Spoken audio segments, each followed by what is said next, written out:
Assalamualaikum warahmatullahi wabarakatuh. Selamat pagi menuju siang semuanya.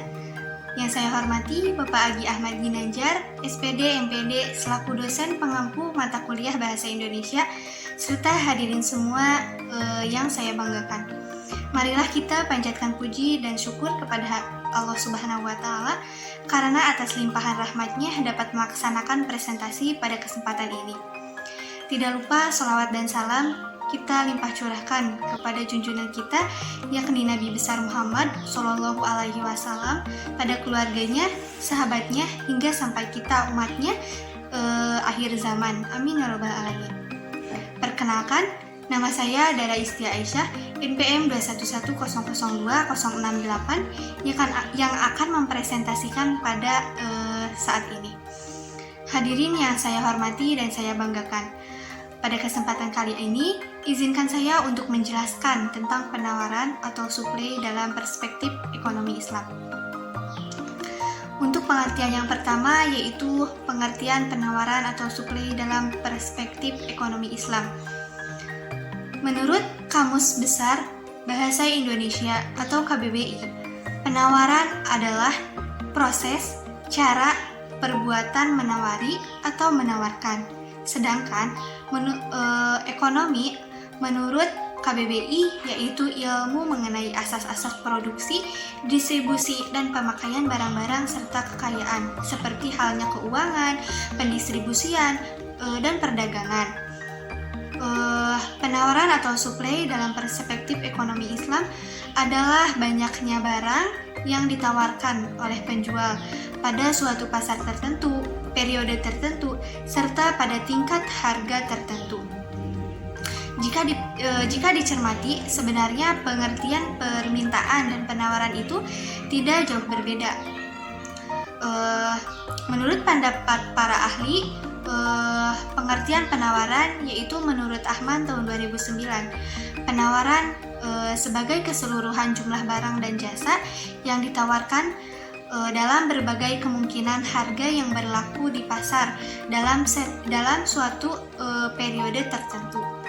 Yang kedua ada menurut Raharja tahun 2008, bahwa sesungguhnya penawaran itu adalah jumlah barang yang produsen ingin tawarkan atau jual pada berbagai tingkat harga selama satu periode tertentu. Yang ketiga ada menurut Ghazali tahun 2019.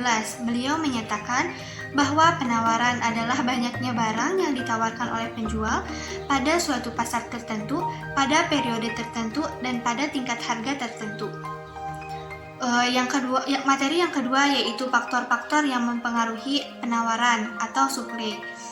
Dalam penawaran ada pula beberapa faktor yang mempengaruhi dalam hal menentukan penawaran, yaitu sebagai berikut. Yang pertama, pendapat dari Ahmad tahun 2009, beliau menyatakan faktor-faktor yang mempengaruhi penawaran yaitu harga pasar, biaya produksi, keuntungan yang diharapkan, teknologi produksi, persaingan, dan kebijakan pemerintah. Pendapat yang kedua yaitu menurut Raharja tahun 2008. Beliau menyatakan faktor yang mempengaruhi penawaran suatu barang yaitu harga barang itu sendiri, harga barang lainnya yang terkait, harga faktor produksi, biaya produksi, teknologi produksi, jumlah pedagang atau penjual, tujuan perusahaan, dan kebijakan pemerintah. Yang ketiga ada menurut Sukirno tahun 2011. Beliau menyatakan faktor-faktor yang menentukan penawaran yaitu harga barang itu sendiri. Yang kedua, barang-barang lain, biaya produksi, tujuan-tujuan operasi perusahaan tersebut, dan tingkat teknologi yang digunakan. Bagaimana para hadirin semua? Apakah sudah lebih dimengerti apa pengertian dari penawaran dan apa faktor-faktor yang mempengaruhi penawaran? Mungkin insya Allah sudah dimengerti ya. Baiklah, untuk materi yang terakhir yaitu apa sih kurva penawaran? Kurva penawaran adalah materi yang terakhir yaitu kurva penawaran. Kurva penawaran adalah representasi grafis dari hukum penawaran. Hukum penawaran tersebut menyatakan hubungan positif antara jumlah yang dipasok dengan harga produk. Ketika harga naik, maka kuantitas yang dipasok pun akan naik. Sebaliknya, ketika harga turun, maka kuantitas yang dipasok pun akan turun. Adapun menurut pendapat para ahli, yang pertama, Sukirno tahun 2011 beliau menyatakan kurva penawaran berarti keseluruhan kurva penawaran, sedangkan jumlah barang yang ditawarkan pada suatu tingkat harga tertentu.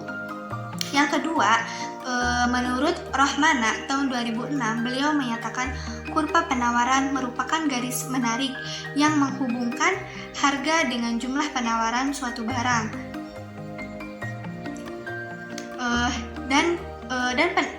Dan pendapat yang ketiga ada menurut Ahman tahun 2009. Beliau menyatakan kurva penawaran bersifat positif, yaitu jika harga barang naik, maka jumlah barang dan jasa yang ditawarkan pun akan lebih naik. Itu saja materi yang bisa saya sampaikan. Untuk kesimpulannya adalah penawaran merupakan suatu pokok bahasan dalam pembelajaran teori ekonomi. Penawaran adalah keseluruhan jumlah barang dan jasa yang produsen ingin tawarkan pada berbagai tingkat harga yang berlaku di pasar dalam satu periode tertentu. Penawaran terdiri dari penawaran individu dan penawaran kolektif. Dalam penawaran, harga barang merupakan faktor utama yang mempengaruhi naik dan turunnya penawaran yang terjadi di pasar.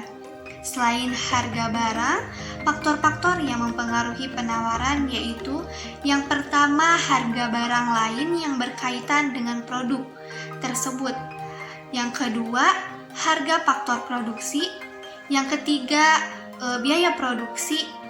Yang keempat, keuntungan yang diharapkan. Yang kelima, persaingan teknologi produksi.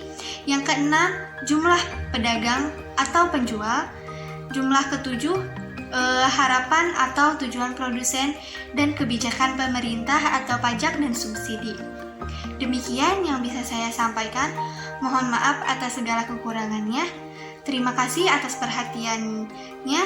Wassalamualaikum warahmatullahi wabarakatuh.